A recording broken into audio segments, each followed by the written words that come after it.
Okay, this will be one of the few times I actually get to use little prop figures. For a long time I've been asked to do this fight.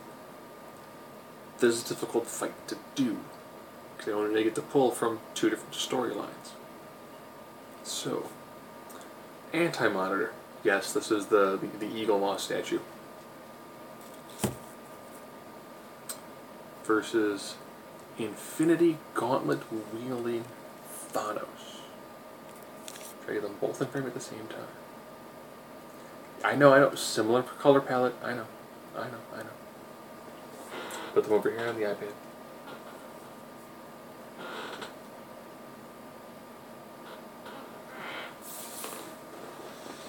These fights are very tough to do, predominantly because of the amount of power both of these guys freaking wielding.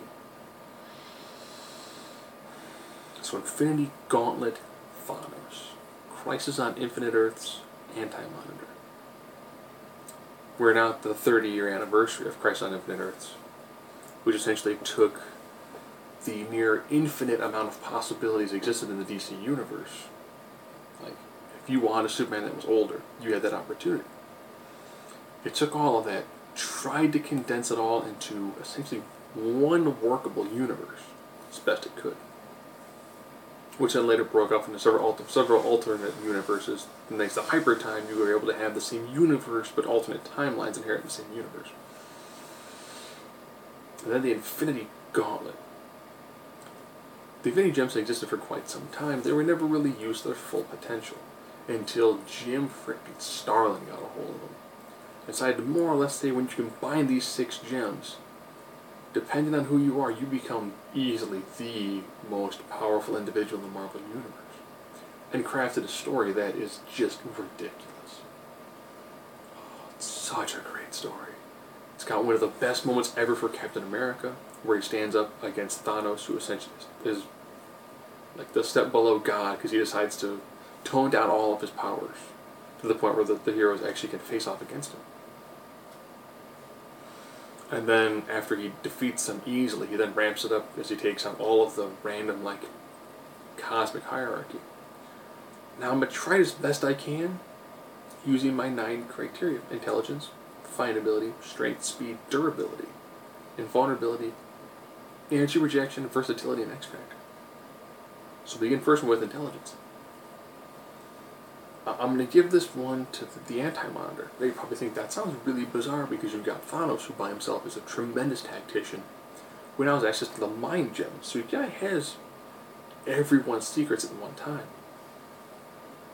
However, he did show somewhat earlier on, this is when Mephisto was trying to steal the Gauntlet from him, that he was taking a while to still attune himself to the level of godhood that he actually truly had obtained when it came to the amount of intelligence he actually could use it in one amount of time.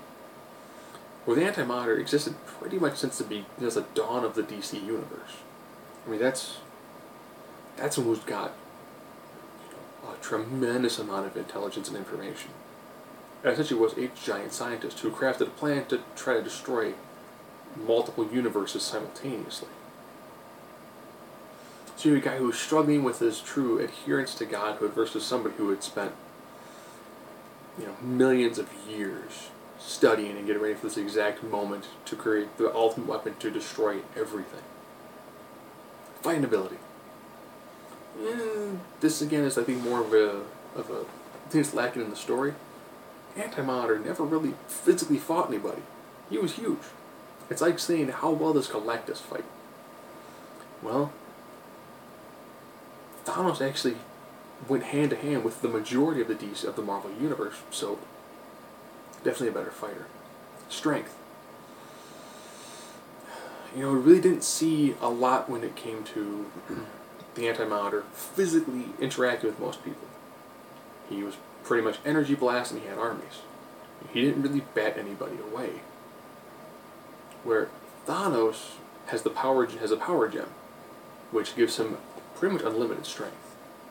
When they showed him taking on individuals like Drax, at that point in time he was Space Hulk, and Hulk, he was able to backhand him and knock them unconscious. Speed. against is going to Thanos. Thanos, with the use of both the space and the time gem, could teleport as well as control time. Antimatter, I think, but he had lots of speed. Ironically, he had problems dodging the bolts of the Quardian Thunderers. And he never really showed to have any true amount of actual superhuman speed. Great reaction time, but he's a massive individual. And he really couldn't dodge essentially throwing thunderbolts.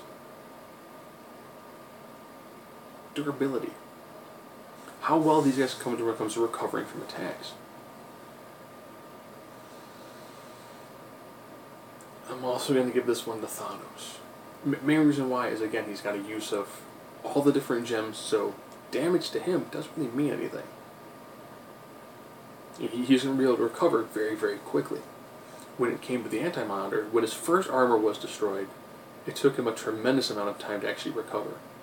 If you read the Infinity Gauntlet, Thanos was being attacked by all of the random cosmic beings. You know, Lord Order, Lord Chaos, Love, Hate, all the other different, some of the different Celestials who were actually bombarding him with planets. He took damage, but he came back very, very quickly. They tried to toss him through time when he recovered, almost instantaneously. He's got a tremendous amount of recuperative ability, invulnerability. How well are they when it comes to actually, taking damage and not flinching too much? Ironically, this is going to go the Anti-Monitor. Probably thinking, but Gil said Thanos was taking massive hits. That he was getting injured and then recovering right away. So it's more of a durability feat with how fast he was recovering, but he was still taking damage. Antimatter was being attacked by multiple pre-crisis Kryptonians. And as they more or less said, he was being hit with what could easily destroy a solar system. And how they finally defeated him was, one, poisoning his own energy source, siphoning his own negative energy, redirecting it to him, as well as Dr. Light absorbing, I want to say, a close-by solar system's main star and blasting that at him. So they hit him with a tremendous amount of things in order to actually weaken him to the point they could defeat him. Energy projection. This is that raw, damaging effect that they can do.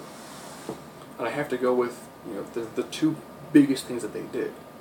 For Thanos, it was that half of the universe is gone. Half of the universe is just dead. Versus the beam that was whitewashing universes. It has to go to the antimatter. I'm sorry, just the antimatter cannon that he used. It was just wall of white. Oh, you touch it, you're dead. It's just killing everything in its path. Like he's wiping universes clean. That's an impressive shot right there. Versatility. Well, there's sorts of things that you actually can do, and that one actually will seal the deal for Thanos. Thanos has the ability to control the minds of pretty much anything. He has unlimited power. He controls the souls of people. Adam Warlock's most powerful ability is the ripping of one person's soul, where he more or less destroys them on a spiritual level, and that's it. You're done. Controls all of reality. The whole flow of time. It can bend space to his whim. You put that in the hands of someone the level of Thanos, and you can pretty easily tell why he defeated the Celestials, why he defeated Love and Hate, why he defeated Order and Chaos, why he defeated pretty much every single one of the absolute top-tier individuals, as well as Eternity. Yes, he actually became the universe. Before he started thinking, but the Anti-Monitor, he was the universe as well. He was the Antimatter universe. Yes, but he still had a pretty easy to defeat corporal being. He still actually needed to exist within that realm. While it was his universe, it was one that he created, versus being the being that controls a universe that you did not inherently create. Now we come down to X Factor, that one last piece. I'm giving that one to the Anti-Monitor for one big reason. Thanos is based off Darkseid. Darkseid is a Jack Kirby. Jack Kirby characters do have the idea that they're not truly worthy of the power that they have. And if you actually read the Infinity Gauntlet, Thanos won. But when Thanos decided to separate himself from his body and become the embodiment of the universe, he needed to be in physical contact with the Gauntlet. That was what allowed him to be defeated, was his own inherent hubris. Takes him with the Anti-Monitor. Yeah, he's going to be able to subjugate him.